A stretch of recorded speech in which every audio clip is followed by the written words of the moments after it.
सांसदों के constitution club of India के चुनाव ने देश में खूब सुर्खियां बटोरी। वैसे तो क्लब के चुनाव पहले भी हुए हैं, लेकिन इस बार सांसद राजीव प्रताप रूडी और पूर्व केंद्रीय मंत्री संजीव बालियान के बीच मुकाबला होने से मामला ज्यादा दिलचस्प हो गया। दोनों ही बीजेपी के नेता हैं और चुनाव में दोनों ने जिस तरह से ताकत झोंकी, ये कहीं ना कहीं प्रतिष्ठा से जुड़ता चला गया। इस चुनाव को देश ने बीजेपी बनाम बीजेपी के रूप में देखा। मंगलवार को वोटिंग हुई। इसमें अमित शाह, जेपी नड्डा, सोनिया गांधी जैसे दिग्गजों ने वोट डाला। काफी इंतजार के बाद आखिरकार राजीव प्रताप रूडी ने 102 वोट से डॉक्टर संजीव बालियान को हरा दिया। इस चुनाव का क्रेज राज्यसभा चुनाव जैसे देखने को मिला। दोनों खेमों ने जमकर प्रचार किया। डिनर डिप्लोमेसी की भी खूब चर्चे हुए, दौर भी चला। लेकिन साथ ही इस चुनाव को राजपूत बनाम जाट सियासत से भी जोड़ा गया। किसी ने इसे यूपी से जोड़कर भी देखा। कई नेता इसे बीजेपी की अंदरूनी लड़ाई भी बताते रहे। बीजेपी नेता संगीत सोम और डॉक्टर संजीव बालियान की जुबानी जंग भी खूब चर्चाएं बटोरी। लेकिन सच क्या है, सब कुछ समझाते हैं आपको। दरअसल राजीव प्रताप रूडी पिछले 25 सालों से कॉन्स्टिट्यूशन क्लब ऑफ इंडिया के अध्यक्ष हैं। इससे पहले क्लब में 2009, 2014 और 2019 में चुनाव हुआ। राजीव प्रताप रूडी इस बार भी दावेदारी करने उतरे, लेकिन जैसे ही डॉक्टर संजीव बालियान ने पर्चा दाखिल किया और यह साफ हो गया कि चुनाव होगा, और मामला तब और भी दिलचस्प हो गया। हो भी क्यों ना, बीजेपी के दो सीनियर नेताओं के बीच मुकाबला था। लेकिन बालियान की पर्चा दाखिल करते ही सियासी हलकों में राजपूत बनाम जाट राजनीति की क्यासबाजी शुरू हो गई। दरअसल 2024 के लोकसभा चुनाव पर गौर करें तो उत्तर प्रदेश में खास तौर पर बीजेपी को राजपूत बिरादरी की नाराजगी झेलनी पड़ी थी।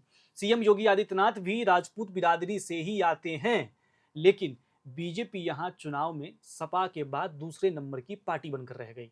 वहीं डॉक्टर संजीव बालियान जो भले ही जाट नेता हैं, लेकिन उनके समेत कई बीजेपी नेताओं को हार का सामना करना पड़ा। सपा कांग्रेस के इंडिया गठबंधन ने कई जगह बीजेपी के दिग्गज नेताओं को मात दी। यही नहीं, बृजभूषण शरण सिंह के खिलाफ जब हरियाणा के दिग्गज महिला पहलवानों ने आरोप लगाया, तो भी इस मामले को जाट बनाम राजपूत के रूप में प्रचारित करने की कोशिश हुई। बृजभूषण भले ही चुनाव से दूर हुए, लेकिन बीजेपी ने उनके बेटे को टिकट देकर संतुलन बनाने की कोशिश की। बृजभूषण के बेटे की तो जीत हुई, लेकिन बीजेपी सिर्फ 33 सीटों पर सिमट कर रह गई। अब रूडी और बालियान के मुकाबले को यूपी के उसी राजपूत नाराजगी से जोड़ने की कोशिश हुई। ये प्रचारित किया जाना शुरू हुआ, चूंकि राजीव प्रताप रूडी राजपूत बिरादरी से आते हैं, लिहाजा राजपूत सांसद उनका ही समर्थन करेंगे। इसमें बीजेपी के फायर ब्रांड संगीत सोम की डॉक्टर संजीव बालियान से तल्ख रिश्तों को लेकर भी तमाम तर्क गढ़े जाने लगे। दरअसल 2022 के यूपी विधानसभा चुनाव में संगीत सोम सरधना से अपनी सीट बचाने की कोशिश में लगे थे। सपा रालोद गठबंधन के तहत अतुल प्रधान से उनका मुकाबला था। यह गठबंधन काम कर गया और अतुल प्रधान ने जीत हासिल कर ली। चुनाव के बाद संगीत सोम ने आरोप लगाया कि डॉक्टर संजीव बालियान ने उन्हें हरवाया।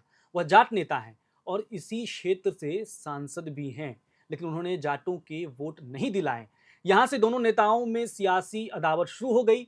कई बार ऐसे मौके आए जब दोनों ने तल्ख बयानबाजी की और बीजेपी के दिग्गजों को हस्तक्षेप करना पड़ा था। दूसरी तरफ कांग्रेस सांसद दीपेंद्र हुड्डा राजीव प्रताप रूडी के खेमे में दिखाई दिए, और वह मझे हुए राजनेता माने जाते हैं और उनके तमाम पार्टियों के नेताओं से व्यक्तिगत संबंध भी हैं।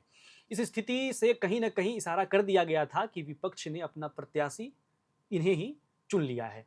चुनाव परिणाम से यह साफ भी हो गया कि कांग्रेस सहित तमाम विपक्षी दलों ने सरकार को हराने के लिए बीजेपी के राजीव प्रताप रूडी को समर्थन दिया। जीत के बाद रूडी के बयान ने साफ भी कर दिया। उन्होंने कहा कि सभी लोग अपनी पार्टी से ऊपर उठकर वोट डालने आए। मेरी टीम में कांग्रेस, एसपी, टीएमसी और निर्दलीय सांसद भी थे। मुझे पिछले 2 दशकों में किए गए अपने प्रयासों का फल मिला है। इस चुनाव में 1295 सांसदों में से 679 सांसदों ने खुद वोट डाला और 38 सांसदों ने पोस्टल बैलेट का इस्तेमाल किया। चुनाव हो गया, संजीव बालियान हार गए, राजीव प्रताप रूडी जीत गए। लेकिन यह कॉन्स्टिट्यूशन क्लब का चुनाव बना क्या? बन गया जाति की लड़ाई वाला चुनाव। और वो जाति कौन सी? जाट वर्सेस राजपूत। और ये मामला जमकर चल रहा उत्तर प्रदेश में। उत्तर प्रदेश में 2024 के लोकसभा चुनाव के बाद से ही जिस तरह से ठाकुर बनावर और अन्य जातियों की लड़ाई हो रही है, ये जग जाहिर है। और योगी आदित्यनाथ पर भी ये आरोप लग रहे हैं कि ये जातिवाद कर रहे हैं, ठाकुरवाद कर रहे हैं। तो ये जो लड़ाई है ना, ये लखनऊ से लेके दिल्ली तक देखने को मिली।